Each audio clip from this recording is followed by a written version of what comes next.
ಎಲ್ಲರಿಗೂ ಅರಿವು ಯೂಟ್ಯೂಬ್ ಚಾನಲ್ಗೆ ಸ್ವಾಗತ. ನಾನಿವತ್ತು ಪ್ರಥಮ ಸೆಮಿಸ್ಟರ್ BCom ವಚನಗಳ ಸಾರಾಂಶ ಹೇಳ್ತಾ ಇದ್ದೀನಿ.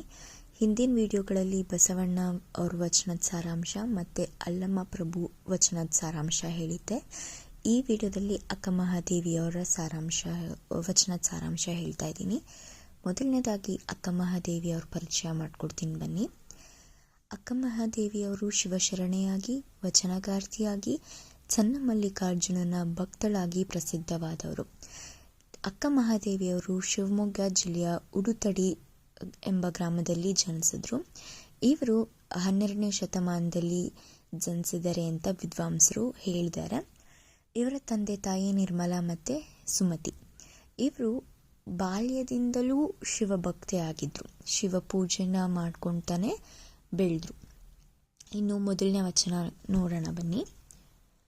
ತನು ಕರಗದವರಲ್ಲಿ ಮಜ್ಜನವ ನೊಲ್ಲೆಯಯ್ಯ ನೀನು, ಮನ ಕರಗದವರಲ್ಲಿ ಪುಷ್ಪವ ನೊಲ್ಲೆಯಯ್ಯ ನೀನು, ಹದುಳಿಗರಲ್ಲದವರಲ್ಲಿ ಗಂಧಾಕ್ಷತೆಯ ನೊಲ್ಲೆಯಯ್ಯ ನೀನು, ಅರಿವು ಕಣ್ತೆರೆಯದವರಲ್ಲಿ ಆರತಿಯ ನೊಲ್ಲೆಯಯ್ಯ ನೀನು, ಭಾವ ಶುದ್ಧವಿಲ್ಲದವರಲ್ಲಿ ಧೂಪವ ನೊಲ್ಲೆಯಯ್ಯ ನೀನು, ಪರಿಣಾಮಿಗಳಲ್ಲದವರಲ್ಲಿ ನೈವೇದ್ಯವನೊಲ್ಲೆಯಯ್ಯ ನೀನು, ತ್ರಿಕರಣ ಶುದ್ಧವಿಲ್ಲದವರಲ್ಲಿ ತಾಂಬೂಲವನೊಲ್ಲೆಯಯ್ಯ ನೀನು, ಹೃದಯ ಕಮಲ ಅರಳದವರಲ್ಲಿ ಇರಲಲ್ಲಯ್ಯ ನೀನು, ಎನ್ನಲ್ಲಿ ಏನುಂಟೆಂದು ಕರಸ್ಥಲವ ನಿಂಬುಗೊಂಡೆ ಹೇಳ ಚನ್ನಮಲ್ಲಿಕಾರ್ಜುನಯ್ಯ.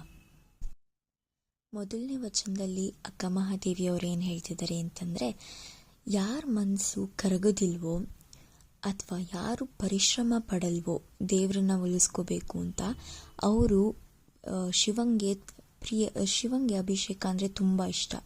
ಶಿವಂಗೆ ಅಭಿಷೇಕ ಮಾಡಿದ್ರೂ ಶಿವ ಅದನ್ನು ಒಪ್ಪೋದಿಲ್ಲ ಅಂತ ಹೇಳ್ತಾ ಇದ್ದಾರೆ. ಮನಸ್ಸಲ್ಲಿ ಯಾರು ಒಳ್ಳೆ ಭಾವನೆ ಅಥವಾ ಒಳ್ಳೆ ಆಲೋಚನೆ ಇಟ್ಕೊಂಡಿರೋದಿಲ್ವೋ ಅವರೇನೇ ಶಿವಂಗೆ ಹೂಗಳನ್ನ ಅರ್ಪಿಸಿದ್ರು ಶಿವ ಅದನ್ನು ಬಯಸೋದಿಲ್ಲ ಅಂತ ಹೇಳ್ತಿದ್ದಾರೆ. ಯಾರು ಸಜ್ಜನರ ಆಗಿರೋದಿಲ್ವೋ ಅವರು ಏನೇ ಗಂಧ ಮತ್ತು ಅಕ್ಷತೆಗಳನ್ನ ಹಾಕಿದ್ರೂ ದೇವರು ಅದನ್ನು ಬಯಸೋದಿಲ್ಲ. ಭಾವ ಯಾರಿಗೆ ಶುದ್ಧವಿರಲ್ವೋ ಅವರು ಏನೇ ಧೂಪನ್ನ ಅರ್ಪಿಸಿದ್ರೂ ಶಿವ ಅದನ್ನು ಬಯಸೋದಿಲ್ಲ. ಯಾರು ಭಕ್ತಿಯಿಂದ ಶಿವಂಗೆ ನೈವೇದ್ಯ ಮಾಡಲ್ವೋ ಶಿವ ನೈವೇದ್ಯನ ಬಯಸೋದಿಲ್ಲ. ಯಾರ ಕಾಯ ವಾಚ ಮತ್ತು ಮನಸ್ಸು ಇದಿಷ್ಟು ಶುದ್ಧ ಇರೋದಿಲ್ವೋ ಅವರು ತಾಂಬೂಲವನ್ನು ಅರ್ಪಿಸಿದ್ರೂ ಶಿವ ಅದನ್ನು ಬಯಸೋದಿಲ್ಲ.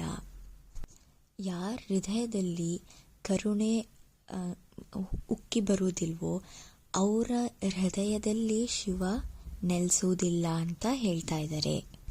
ಶಿವನ್ನ ಒಲಿಸ್ಕೋಬೇಕಂತಂದರೆ ತನು ಕರಗಬೇಕಂತೆ, ಮನ ಕರಗಬೇಕಂತೆ, ಮತ್ತು ಶಿವಂಗೆ ಪೂಜೆ ಏನೇನು ಬೇಕು ಭಕ್ತಿಯಿಂದ ಶಿವಂಗೆ ಪೂಜೆ ಮಾಡಿದ್ರೆ ಶಿವ ಒಲಿತಾನೆ ಅಂತ ಮೊದಲನೇ ವಚನದಲ್ಲಿ ಅಕ್ಕ ಮಹಾದೇವಿಯವರು ಹೇಳ್ತಿದ್ದಾರೆ. ಇನ್ನು ಎರಡನೇ ವಚನಕ್ಕೆ ಹೋಗೋಣ ಬನ್ನಿ. ಅಮೃತವನುಂಬ ಶಿಶುವಿಂಗೆ ವಿಷವ ನೋಡುವರೆ ಅಯ್ಯ, ನೆಳಲ ತಂಪಿನಲ್ಲಿ ಬೆಳೆದ ಸಸಿಗೆ ಉರಿಯ ಬೇಲಿಯ ಕಟ್ಟುವರೆ ಅಯ್ಯ ಚನ್ನಮಲ್ಲಿಕಾರ್ಜುನಯ್ಯ.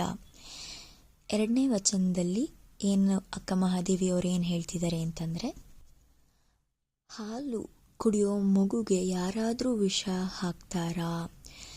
ನೆರಳಲ್ಲಿ ತಂಪಾಗಿ ಬೆಳೆಯುವ ಸಸಿಗೆ ಯಾರಾದರೂ ಉರಿಯೋ ಬೆಂಕಿಗೆ ಬೇಲಿನ ಕಟ್ತಾರಾ?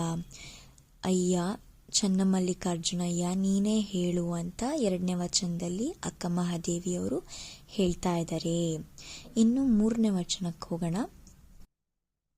ನಿಮ್ಮ ಕರುಣದ ಕಂದನೊಡನೆ ಸೊನೆಗಾರರ ಮಾತನಾಡಿಸುವರೇ ಅಯ್ಯ, ಅನ್ನವ ನೀಡುವವರಿಂಗೆ ಧಾನ್ಯವೆಸವ ಲೋಕ, ಅರ್ಥವ ಕೊಡುವವರಿಂಗ ಪಾಷಾಣವೆಸವ ಲೋಕ, ಹೆಣ್ಣು ಹೊನ್ನು ಮಣ್ಣು ಮೂರನ್ನೂ ಕಣ್ಣಿನಲ್ಲಿ ನೋಡಿ ಕಿವಿಯಲ್ಲಿ ಕೇಳಿ ಕೈಯಲ್ಲಿ ಮುಟ್ಟಿ ಮಾಡುವ ಭಕ್ತಿ ಸಣ್ಣವರ ಸಮಾರಾಧನೆಯಾಯಿತು,